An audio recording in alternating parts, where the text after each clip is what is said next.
કોઈ પણ મોઢા આવે એટલી તકલીફ પડે.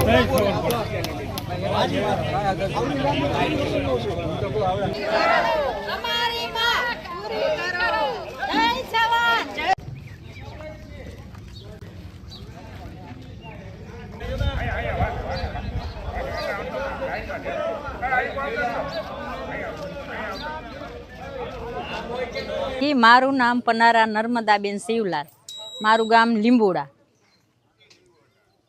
આજે અમને તારીખ 4/7/2026 રોજ આપેલ પરિપત્ર મંજૂર નથી અને આજે નોટિસ દેવા આવવાના છે એ નોટિસ પણ અમને મંજૂર નથી. અમે સ્વીકારવાના નથી. અમારા ખેતરમાં અમારે થાંભલા જોતા નથી, તમારી વળતર પણ અમારે જોતી નથી.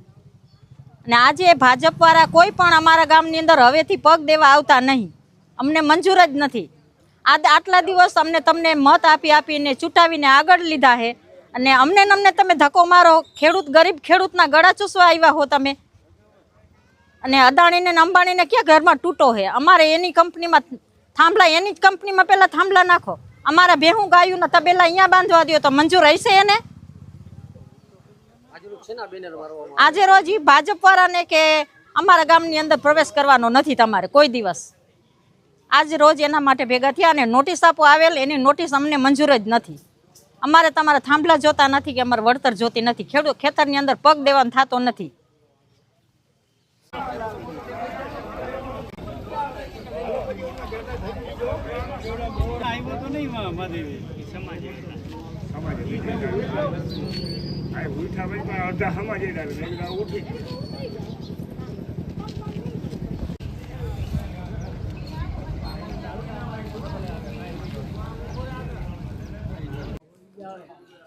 લીંબુડા ગામથી અનિલભાઈ ધનજીભાઈ રામોલિયા, જોડિયા તાલુકા, જામનગર જિલ્લાનું લીંબુડા ગામ.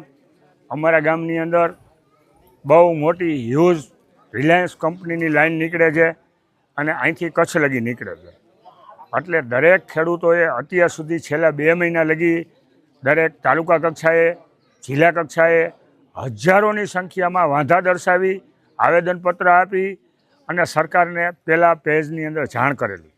પણ સરકારને પ્રાઇવેટ કંપનીના વેચાઈ ગયા હોય એવી રીતે કામ કરી અને કોઈ પણ જગ્યાએ ખેડૂતનો અવાજ સાંભળ્યા વગર દમનકારી નીતિ અપનાવી, પોલીસ તંત્રનો ગેરઉપયોગ કરી અને ખેડૂતને ઢહડી અને ખેડૂતના ખેતરમાં કામ કરવું છે ત્યાં લગીની સરકારની તૈયારી છે. તો સામે ખેડૂતોની એવી તૈયારી છે કે કોઈ પણ શરતે અમારા પ્રશ્નનું નિરાકરણ ન આવે ત્યાં સુધી કામ કરવા દેવું નહીં. અને જો કામ કરવાની એટલી બધી જીદ પકડે તો હવે ત્રીજા ફેઝની અંદર ખેડૂતોએ એવું નક્કી કરેલું છે કે એક પણ ગામની અંદર ભાજપને ગરવા ન દેવી અને થાંભલા બદલાવા કરતાં હવે પહેલાં સરકાર બદલાવી, આવું નક્કી ખેડૂતોએ કરેલું છે. અને એ દિશામાં દરેક ગામ ગ્રામ્ય કક્ષાએ અત્યારે બહુ મોટો જેહાદ જગાવી અને દરેક ગામે આવેદનપત્ર આપી ભાજપને ભગાવો એવા બેનરો મારી અને એક પણ ગામની અંદર ગરવા દેવાની નથી. કાં તો સત્વરે સરકાર અમારો અવાજ સાંભળી ખેડૂતોનું નિરાકરણ કરે, એટલી જ અમારી માંગણી છે.